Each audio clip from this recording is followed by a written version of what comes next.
et vous voyez les pieds joyeux. C'est pas mignon, hein, c'est pas mignon.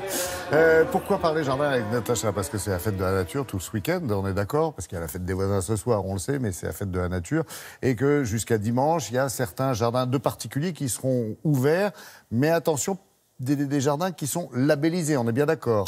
Des jardins labellisés parce qu'ils œuvrent en faveur de la biodiversité. Vous savez, il y a à peu près un mois, les experts de l'ONU nous ont vraiment sensibilisés sur la perte de biodiversité. Ils ont tiré la sonnette d'alarme. Exactement. Eh bien, la fête de la nature, ça fait 13 ans qu'elle existe, cette fête de la nature. C'est une excellente occasion de découvrir la biodiversité qui est là, à côté de chez nous, et à laquelle on ne fait pas forcément attention au quotidien. Mais il y a des gens qui œuvrent justement dans leur quotidien pour la préserver au maximum. Et il y a notamment parmi les 5000 animations qui sont prévues sur l'ensemble de la France, il y a 1 million de visiteurs au total qui vont participer à cette fête de la nature et c'est jusqu'à dimanche. Et bien parmi ces 5000 animations, il y a ce qu'on appelle les jardins LPO. La LPO, c'est la Ligue de protection des oiseaux. Ces jardins LPO sont en fait des réserves de biodiversité. Tout est fait dans ces jardins où j'ai presque envie de vous dire, Laurent, rien n'est fait, parce que c'est un Justement, peu ça l'idée, exactement, pour favoriser la biodiversité. Alors on s'est rendu près de Lyon, dans un village qui s'appelle Genêt, chez Elisabeth et Philippe, deux passionnés. Et vraiment, quand je vous dis passionnés, ils sont à tel point passionnés que dans leur village, qui compte à peu près 5000 habitants, grâce à eux, grâce à leur motivation, il y a aujourd'hui 9 refuges LPO, c'est vous dire. Prenons la direction de Genêt pour découvrir ce jardin qui est rempli d'astuces pour favoriser cette biodiversité.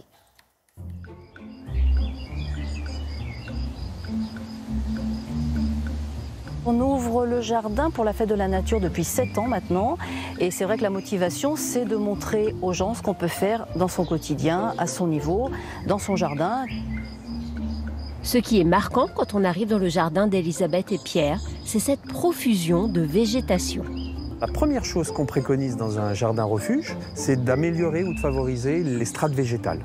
Ça veut dire qu'on va tondre dans les endroits où on se trouve, où on vit, et puis on va laisser dans d'autres secteurs des herbes un peu plus hautes, des herbes très hautes même, pour avoir des graminées qui vont donner des graines, bien sûr, donc nourriture pour les oiseaux, pour les insectes.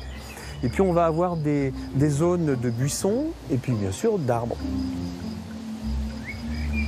Il faut favoriser les sites de repos, sites de reproduction. Alors il faut déjà conserver les cavités naturelles et si on manque d'aménagement naturel, eh bien, il faut faire des aménagements artificiels.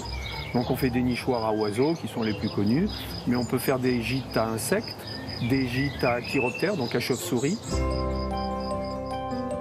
Il faut savoir que les chauves-souris en été n'utilisent pas bien sûr les caves ou les souterrains dans lesquels elles passent l'hiver, mais elles vont avoir besoin de beaucoup d'énergie. Donc ces gîtes vont être utilisés bien sûr la journée pour se reposer.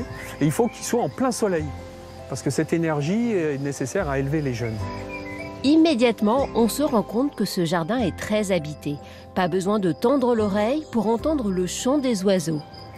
Juste au-dessus de la mare, c'est une mésange bleue qui a trouvé refuge. Les plus fréquents, c'est les mésanges charbonnières. Il y a de la mésange bleue, on a aussi nous un peu de mésange huppée, on a les fauvettes à tête noire qui nichent, on a le rouge-queue noir, donc en plus qui niche juste à l'entrée de la maison.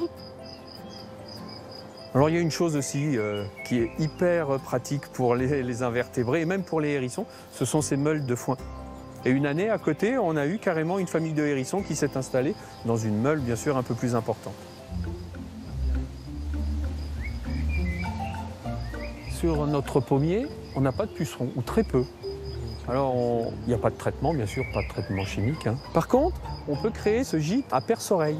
Alors, c'est très simple, c'est un pot avec ou un grillage ou une planche percée de trous que vous mettez quelques jours à côté de votre compost. Les perce-oreilles viennent s'y réfugier la journée. Et donc, un matin, vous récupérez votre gîte, vous l'accrochez. Et dans la nuit, les perce-oreilles montent et vont manger les pucerons. Vous arrêtez tous les produits chimiques, vous arrêtez de tondre systématiquement partout et trop ras, et déjà vous allez avoir une explosion de vie.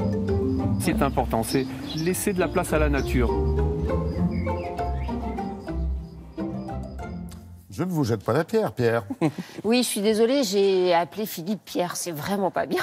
Alors que Philippe est à côté. Oui, et que tu m'appelles En même Pierre. temps. Voilà, en tout cas, moi, ce que j'ai envie de vous dire ce matin, c'est que dans ce jardin de Philippe et d'Elisabeth, il y a, quand on arrive, une impression assez incroyable de vie. On entend les oiseaux chanter comme nulle part ailleurs. C'est assez fascinant. Vous arrivez, alors... Et ça surprend l'œil, hein, parce qu'on a l'habitude Quand de on voir entend les des chants des jardins oiseaux, tout tondus, etc., des taillés. Bon, c'est pas du tout comme ça, mais c'est formidable parce que vraiment, on voit plein de fleurs, des fleurs C'est une autre locales. façon de jardiner Et aussi. puis, on entend tous ces Oui, il oiseaux. faut planter des fleurs bleues, c'est extraordinaire.